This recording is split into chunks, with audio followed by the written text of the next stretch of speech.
Chris Hemsworth comments and quotes saying let me pull up the exact. Chris Hemsworth says he still cannot forgive himself for Thor: Love and Thunder. And I got caught up in the improv and the wackiness. I became a parody of myself. I didn't stick the landing. It seems like he puts a lot of the blame on Thor 4's interesting box office and review, or what's the word? Reception on himself. Mm-hmm. So that makes me beg the question. Should actors feel bad about flops when it's not entirely their fault? Because there's a lot wrong with that movie, and I wouldn't say a lot of it was Chris Hemsworth's fault, more than just directing choices and things getting cut and what Marvel wanted at the time. I get he could play into the improv and all that, but at the end of the day, he's not the one directing the movie, making the final decisions on how things should be. And we've had a lot of actors talk about flops in the past with Madam Web. Pretty much the whole crew just destroyed that movie after it came out. Ryan Reynolds has been pretty vocal on Green Lantern's flop. Brie Larson has been vocal on the bad reception Captain Marvel and the Marvels has gotten, and even Andrew Garfield with The Amazing Spider-Man. Kind of not really wanting to be. He had to get convinced pretty hard to come back into No Way Home for a character that he loves so much, and just the studios all destroyed most of these movies. But they're all taking the blame on themselves.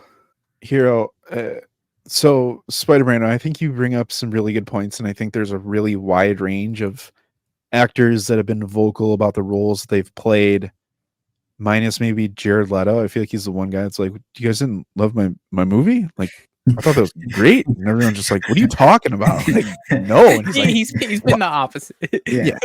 I'm going to do it again. Morbin time, baby. Yeah. I want to ask one specific question to both of you since what's it been, a few months now since we talked about Thor. We've really looked at the trilogy. We've looked at the character. We've done a redo. We talked about the difference between 1 and 2 and 3 and 4 appearances in the Avengers. You got so many different flavors of the Thor character with one actor portraying him, right? No recast. And we know that Chris Hemsworth is very passionate about playing Thor, and he had some health stuff going on and he wanted to step away, said he would come back, needs to pay homage to the character, wants to do it differently after separating from Taika Waititi in Thor 4. But I want to focus, I just this one question about the character who is a part of a flop, has been a part of a high and a low, still wants to continue. Madam Web, that I hope we never see them again, right? But Thor, you want to see again. My first question to you, and I'll start with you, Hero, is should he care knowing that he's been a part of the beginning and he will factor into the end of this saga in some way or another? Or has he done enough in the MCU to this point to be like, screw it? Like, it's not a big deal. I don't care. Like, can we really say, like, you've been there, you should have known better? Like, how do you feel knowing that he's been a part of so many projects, but feels the way that he feels about his last movie? Yeah. It's hard to say, right? Because, and I wanted to clarify something very quick. This is more of a flop in terms of fan base reception, because Thor: Love and Thunder did pretty decent in the box office. Had a budget of $250 million, and it grossed about 760, which is 760, which is not bad. That is about 80 million less than Guardians 3. And remember, this is like 2022, which is still coming out of the pandemic. So it's not bad. It's really not that bad. But in terms of fan reception, it was.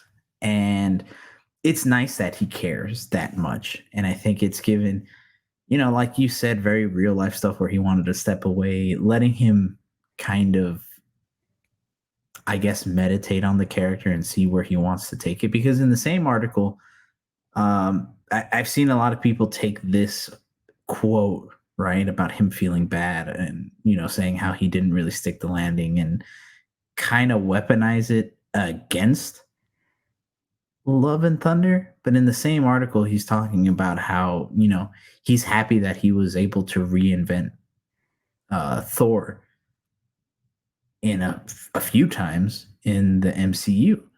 And I think it's just another direction that he wants to take Thor again.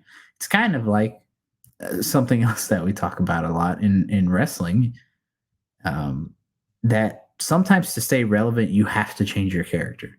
Mhm. Sometimes that works, sometimes it doesn't, right? And kind of how Spider-Brando was saying, he isn't the one who had the final say, right? If the script was written for Thor to crack a joke, he's going to crack the joke.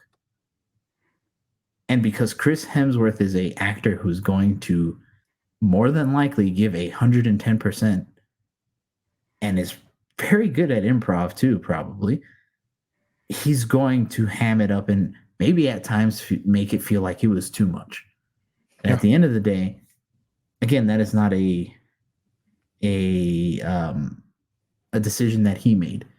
I think the only thing that I feel like we should kind of take away from, especially in this case, is that Thor: Love and Thunder was a fun movie to work on for the actors, but wasn't made fully with the fan base in mind.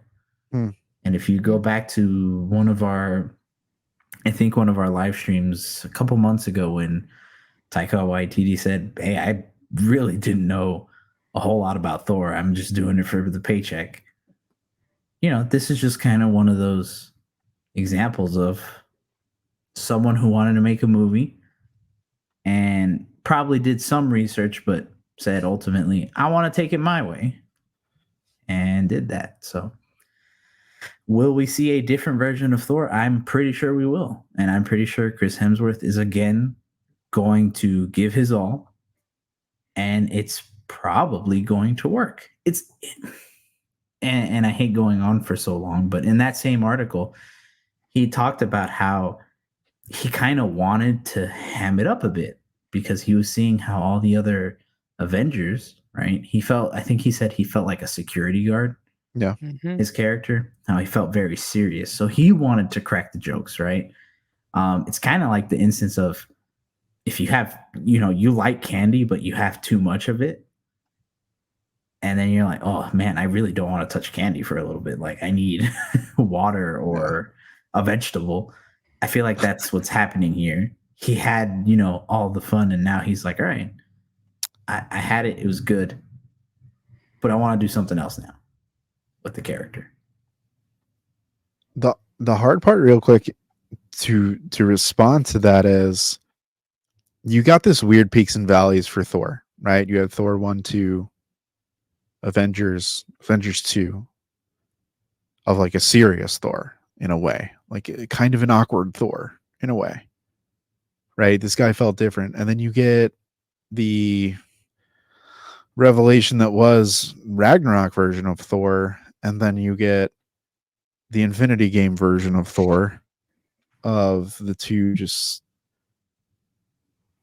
they're great in ways and maybe not in certain ways.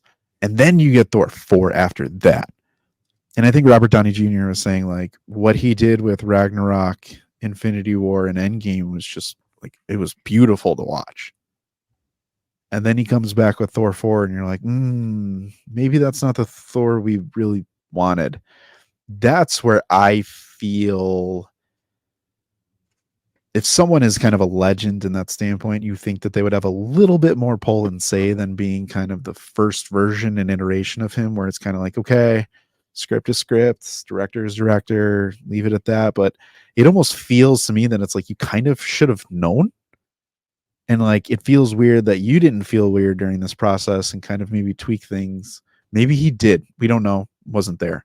But my follow-up to that then, Spider Brando, is do you trust that he can get back to a Thor that we felt during Ragnarok, Infinity War, and Endgame in a way, of that badass version of Thor? Because to me, that almost feels like you're falling back into that security guard version of being the strongest Avenger type of character. I feel like they can get him back there, and especially with out Taika, since he's out of there, and obviously Chris wanting to keep up Thor and expressing his feelings like this. I'm sure the next time we see him, they'll be taking notes, kind of like how they redid the whole Daredevil show and took notes based off of some screen testing and how Charlie was talking about how he was like wanting it certain ways, and a lot of film crews were just a little unhappy. So I'm hoping it's the same thing with Thor, and they realize what worked and what didn't work, and just work on what works. Because obviously, I want to see a badass Thor again. I don't want to like Infinity War. Such a peak Thor for me. And like I want him to feel like a god. He's legit a god of thunder. He shouldn't feel any less than that. Yeah, Hero. Yeah, we know that you love Thor. What is your next ideal version of Thor look like for Chris Hemsworth? Honestly, probably leaning more towards the father side, which would mean a little bit more of a serious Thor. But I do think there is room for a Thor where you have him be the more serious and more not straightforward, but like, kind of by the book guy, but still have room for Ragnarok moments. I think he just needs someone to take his talent, right? Chris Hemsworth talent of doing the improv and his comedic timing, because I think he does really well at it, and focus it and hone it down to precise moments and not all the time. And when you get that combination of a Thor from Infinity War that's a lot more, especially towards the end of Infinity War, that's a lot more serious, and you get moments of Ragnarok Thor, you're going to have probably the best MCU version of him. Mm-hmm. So I'm excited for whatever they end up doing with him.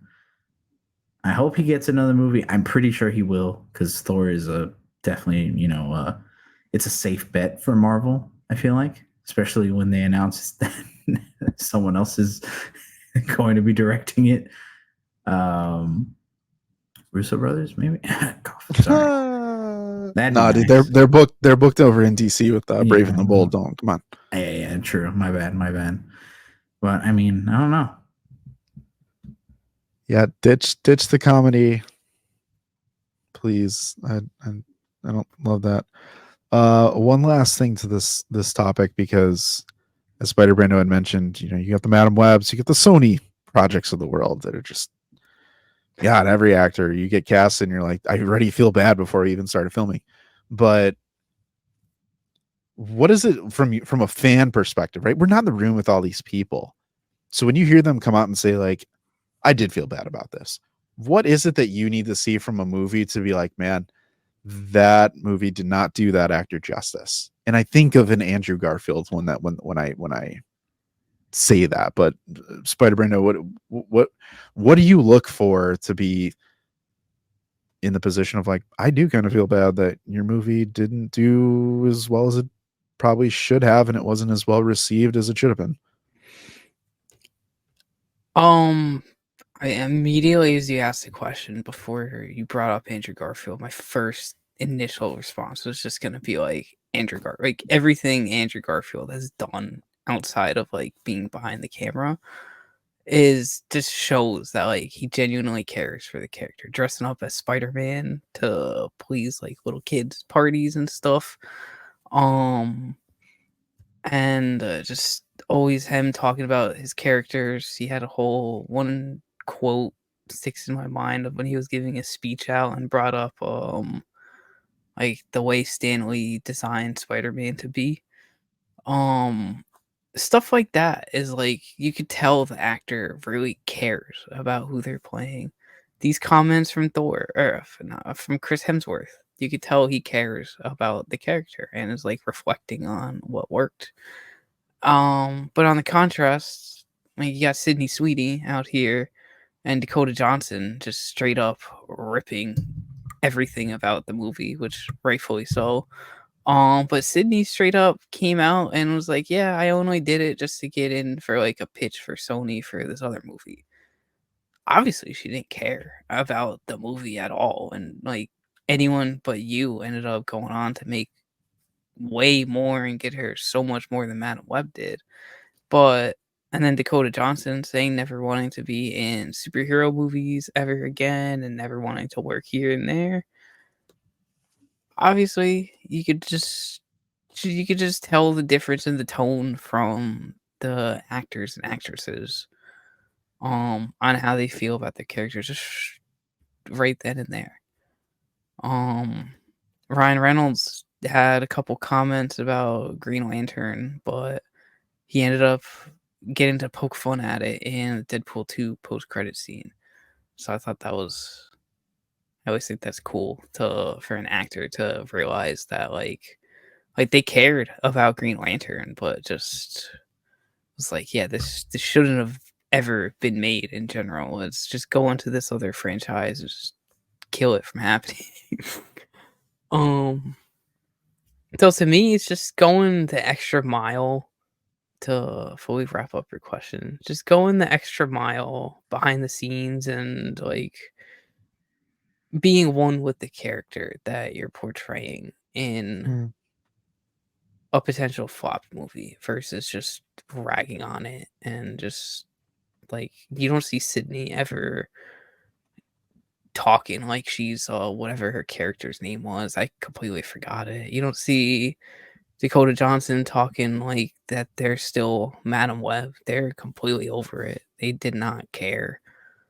And I don't think that helped the movie in the long run anyways, because those were coming out like a week after the first reviews came out for the movie. So it gave no incentive for anybody to see it after that.